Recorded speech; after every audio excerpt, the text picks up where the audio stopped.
السلام عليكم. اليوم ان شاء الله في قناة كنزة تيبس راح نديرو بيتزا بمكون اضافي اللي يخلي العجينة تاعنا بزاف خفيفة.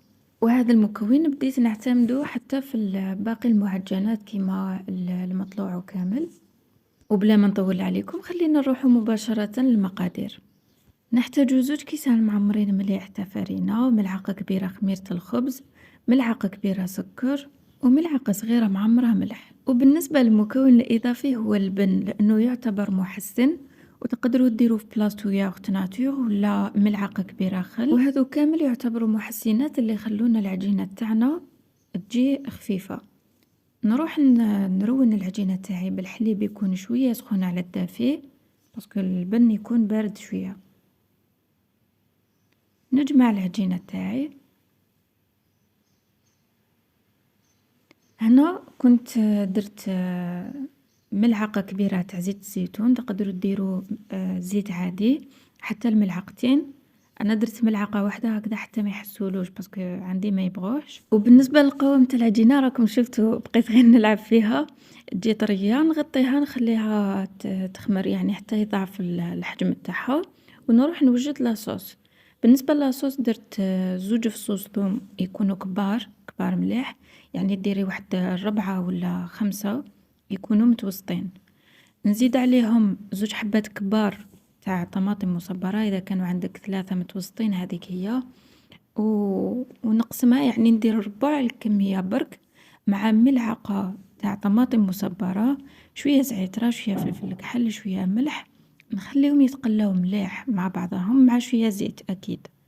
ومن بعد كي يتقلاو مليح نزيد عليهم باقي الطماطم اللي خليناها، نخليها طيب على راحتها على نار متوسطة يعني ما نقصولهاش كامل.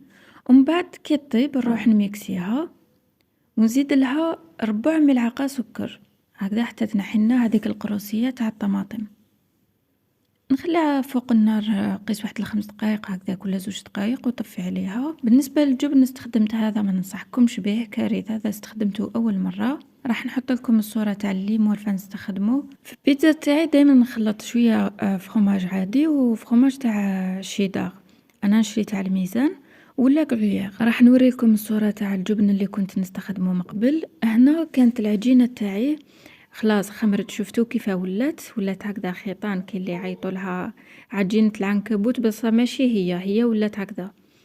هنا كنت فتحت العجينة تاعي نفتحها، انا متعوده نفتحها على السميد الرطب كامل يجي احسن من الفرينة. هذا النهار اللي صورت فيه ما كانش عندي. بعد ما فتحتها كما راكم تشوفوا الخبزة تجي كبيرة. درت لها الجبن في الحواف وراني نغلق عليها. وكاين اللي يصنعوا صوص الجبن ويديروها، انا هنا كان الوقت متاخر على هذا درت جبن عادي وخلاص. هنا بعد ما غلقتها كامل مليح هكذا حتى ما تنفتح لكمش، ديروا لاصوص ونحاولوا يعني نجيبوا بانسو ونمسحوا كامل هذوك الاطراف تاع البيتزا بلاصوص هكذا حتى يحمروا كامل، احسن ما ديروا لهم الصفار. كما راكم تشوفوا هكذا ندلها غير بالعقل بالبانسو قيس ما نمسحها وخلاص. هنا درت هذاك الجبن العادي، زدت عليه جبن الشيدار ومن بعد زدت عليه فيونداشي، تقدروا تزيدوه، هادو كامل اختياريين على حسب الرغبة. بعد ما درت الفيونداشي تاعي نديرو في فرن يكون مسخن مليح، لازم يكون يعني ملي تبدا يتروني العجينة تاعك خليه يسخن، باسكو كل ما يسخن مليح كل ما يطيب لك مليح. ديريه هانا نديرو في الطبقة الزوجة.